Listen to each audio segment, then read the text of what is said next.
चारों तरफ से बताया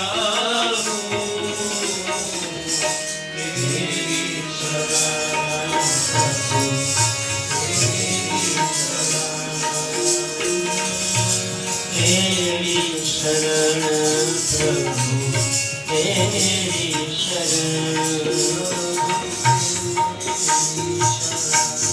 प्रभु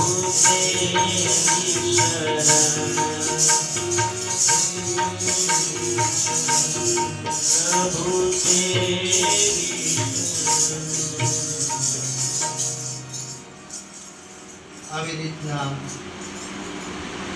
સ્વર્ગનું આસન મેળવીને ફરી પાછા ઇન્દ્રાદિક દેવતાઓ ઇન્દ્ર અને ઇન્દ્રાણી પોતાના આસન ઉપર સ્થાપિત થઈ અને ભગવાનની પૂજા અર્ચન કરતા કરતા પોતાનો સમય વિતાવી રહ્યા છે.